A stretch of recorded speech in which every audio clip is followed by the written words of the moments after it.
Hey guys, it is Elizabeth House with House and History, and I'm here to give you the next section of our notebook.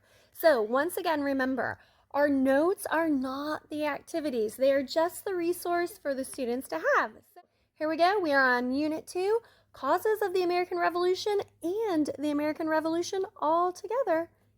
Check it out. Inside of our notebook, our next unit, here we go, super easy to find because I have this tab right here, is of course the American Revolution, the causes and the American Revolution. Now technically in our standards this is 2 units, but we like to combine it into one for our resources and because it becomes one big unit test.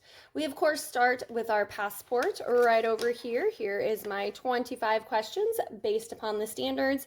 It is called a passport because students have to earn a stamp in order to get credit. You can also see inside my teacher notebook, I did start going, hey, here's when I taught it, but I didn't keep doing that. Sometimes I can't always keep up with everything with all the stuff that we're doing.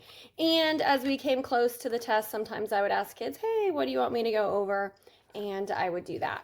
All right, and then we have our unit page. This is important people and groups, some important vocabulary for us. They are expected to answer these things as we learn them. We don't wait till the very end of the unit to study for our test. And you know my next page is going to be my pocket. I have this nice little fold over here that makes it easy to find when my notebook is closed. And we have our pocket right here for us to stick our work into that is not going into our notebook. That's not being glued in. And our first set of notes inside this unit is the rights of an Englishman. This is the bridge between the colonies into the causes of the American Revolution because in the colonies we talked about self-government. We talked about the Mayflower Compact. We talked about the House of Burgesses. And so this activity right here has to do with what are rights that they believed they had. It is the growth of the government in the 13 English colonies. And so these are the things, the rights that they believed they already had. And then of course, don't forget John Locke and Charles Montesquieu. Now to get to this note page, what did students do? We talked about brain baggage, and I actually introduced it to students with the idea of what do you know about high school, right? I'm teaching 8th grade. What do you know is going to happen?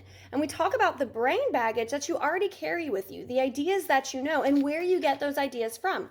Whether it is from your friends, whether it's from the internet, whether it's from movies, whether it's from your older brother or sister. What are ideas that you already have? What is the brain baggage that you believe about high school? And then we make that apply to government. What is the brain baggage they already believed? And we actually did this activity first before we moved to the notes. We talked about what each thing was. We looked at primary sources, not the whole primary source. They looked at quotes from the primary sources. And from that, they were able to get 2 to 6 words. It says 2 to 6. I like to keep it pretty simple. And then explain that idea, and then we do a quick little sketch for it because of course they can sometimes remember things when they picture it better. And so they do that activity with groups, and I have lights out and feathered pens because when we read the hard stuff, we write with the fancy pens.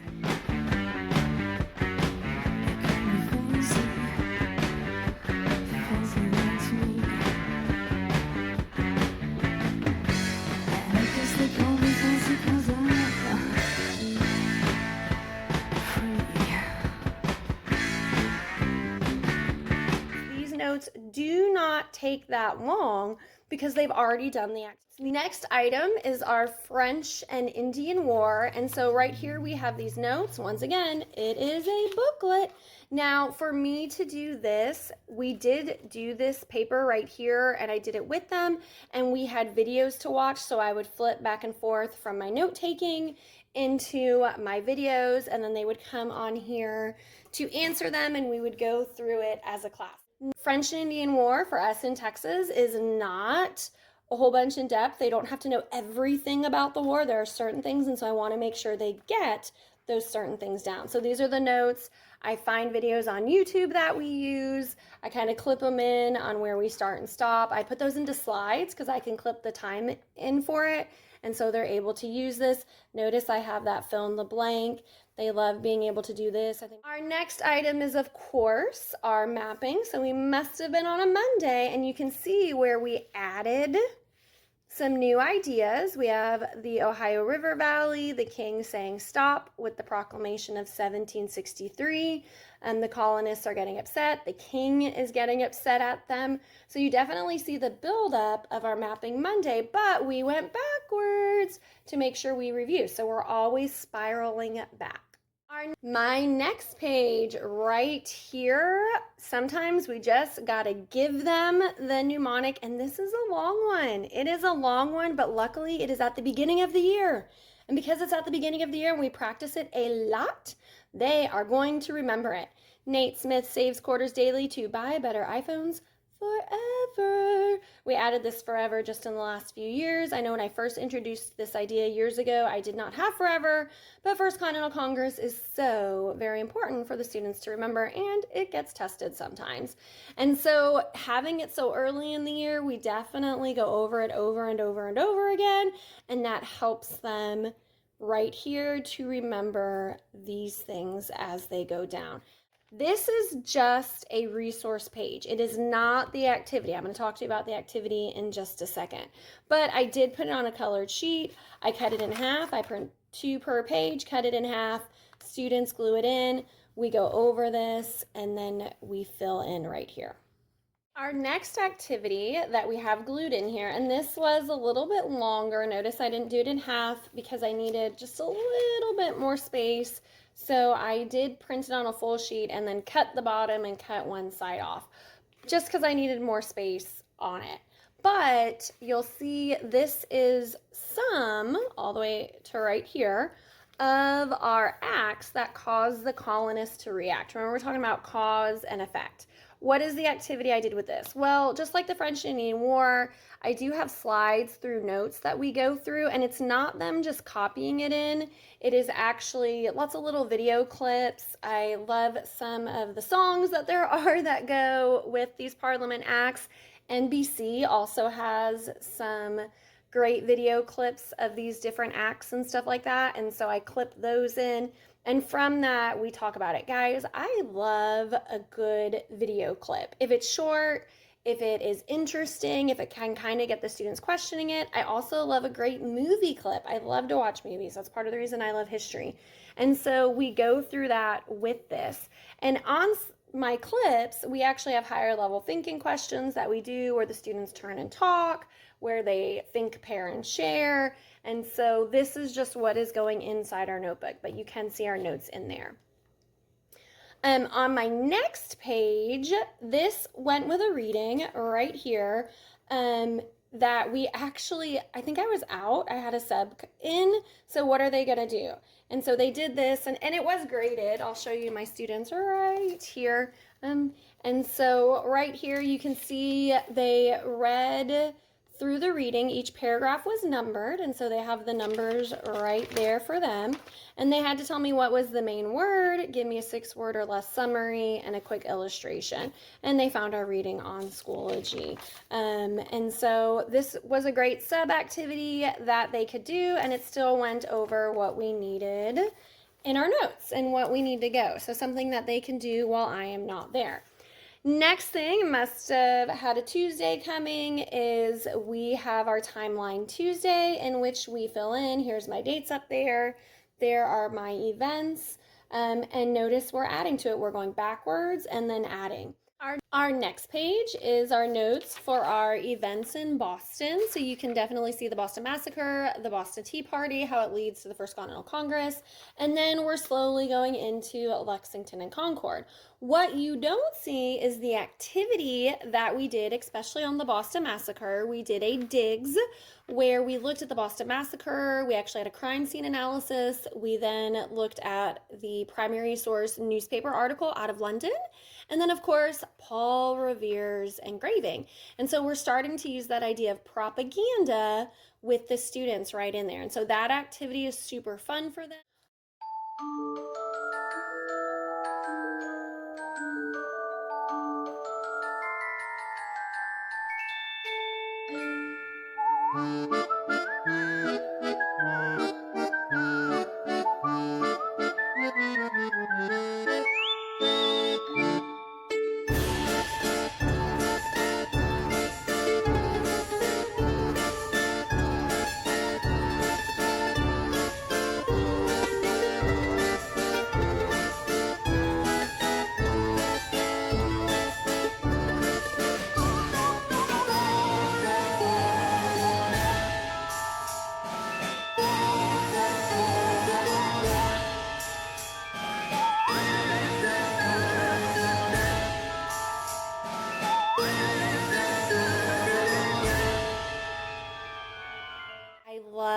the John Adams on HBO, which is highly inappropriate. I tell the students, you cannot watch this, but there are some video clips that I do get from it.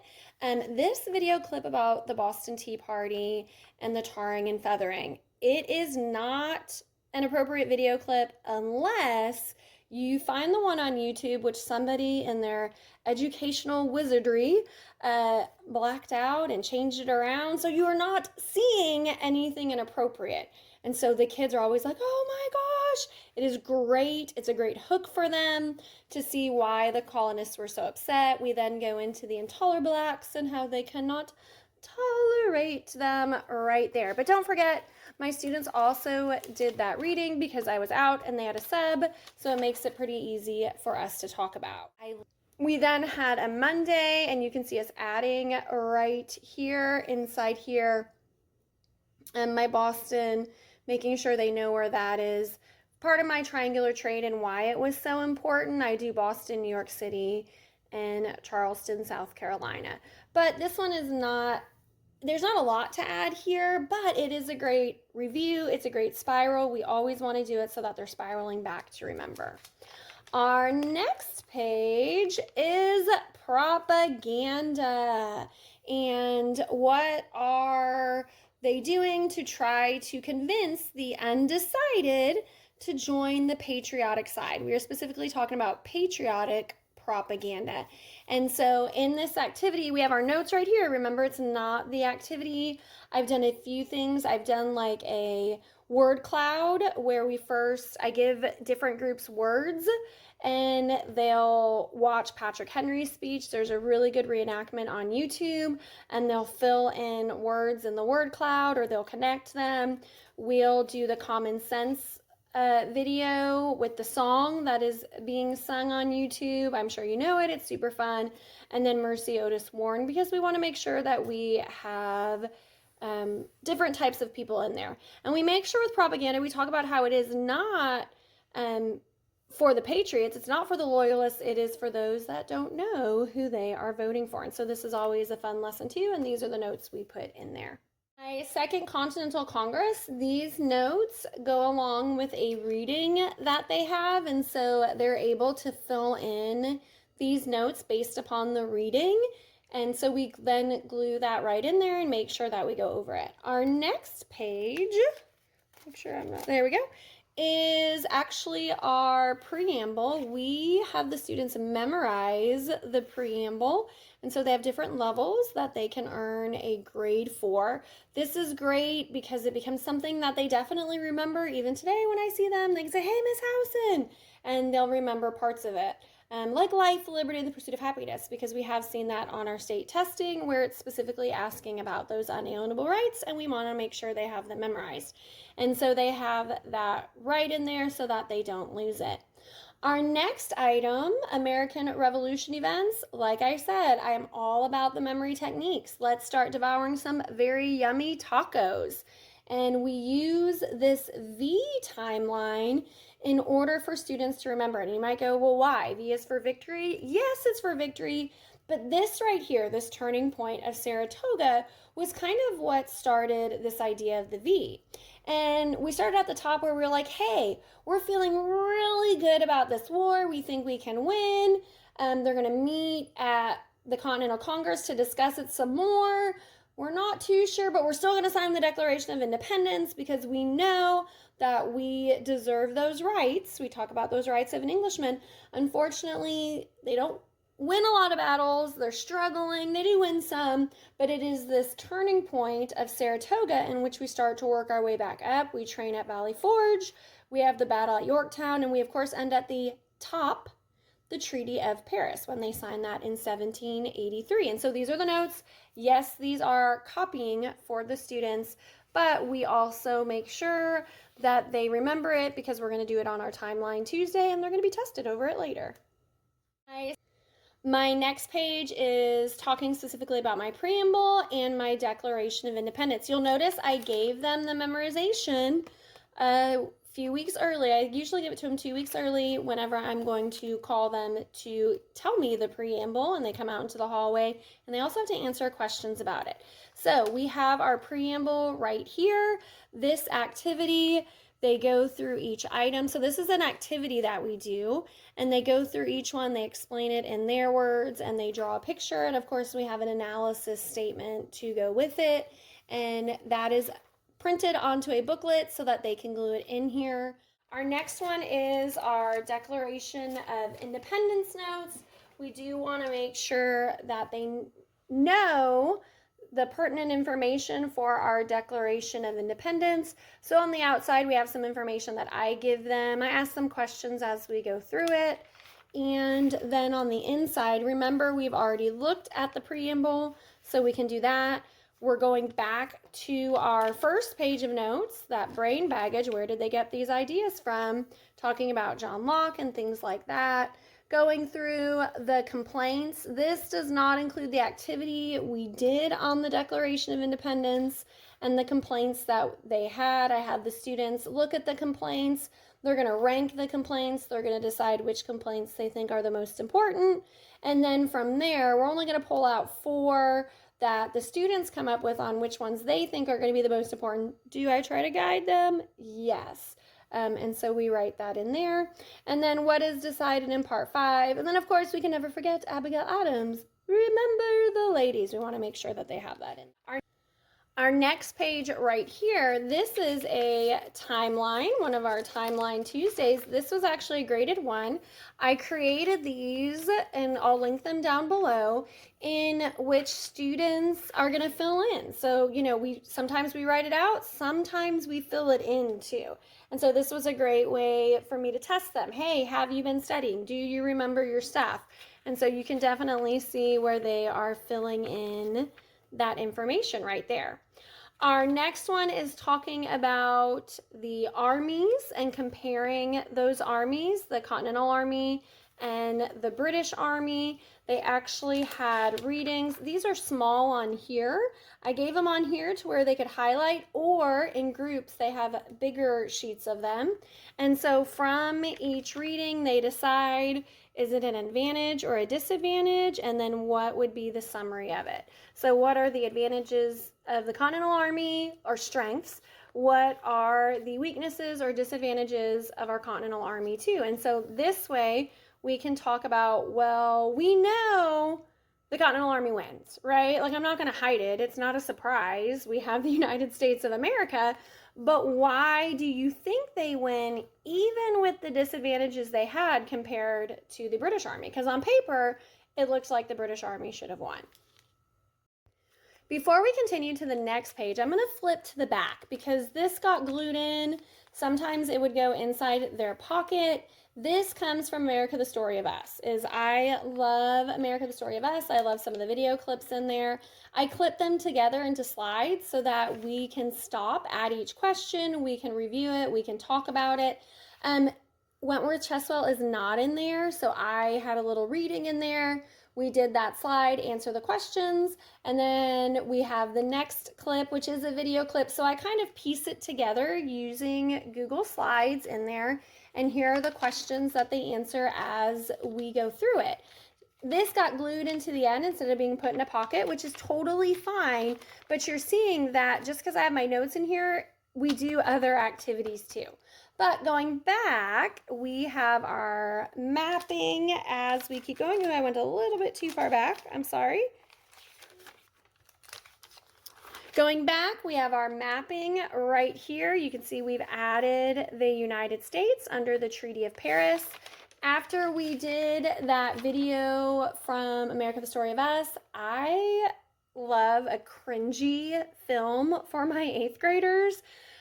Dear America, The Winter of Red Snow does a great job of showing the contributions from the home front, from the women.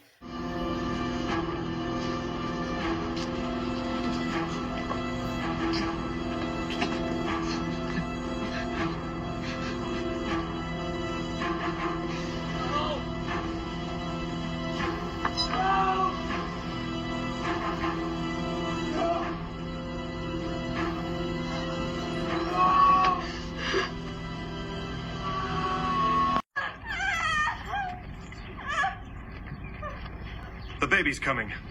Once again now. Push. Yes. Yes.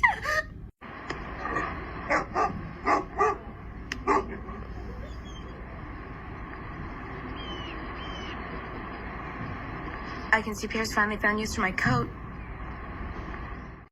We then have another timeline Tuesday. You can see how we've added to our timeline right there. There is my V to make sure they remember it. In the last video, I showed how we do this, where we get kids up and walking and talking, and they're actually the ones filling it in, not me, and how we do that up on the board. So make sure you go back and watch that. Our final page, remember I said we did this as an activity. Our finals notes page, it's people of the revolution, but this is really a review of everything. And we do the review through the people so that I can make sure that they got each person down, and that we can review all those events, and now we can review it based upon what they are a part of. And so you see that right in there. You see my fill in the blank here. Because this is a review, students should be able to do it. Of course, I give them a little bit of time. I ask them to do it by themselves, then they do it with a group, and then we can do it together and go over it. This is where I like to pull out my Tootsie Rolls or some other small piece of candy and have students answer questions. They love it, they can answer them, and they get those items from me. And so it's definitely something fun. I hope learning what is in my notebook is going to help you do your activities. Make sure you follow me this school year, because I will definitely be posting on TikTok, Instagram, and Facebook, whichever platform you like to use, all the activities that we do. I share a lot there so that you can follow along, get ideas, ask questions. I am here for you. And just another little plug, I hope that you start talking to your campus about joining us in October for the Texas Council for Social Studies Conference. I am the president this year, and I'm so excited for the things that we are bringing you. So can't wait to see you. Bye.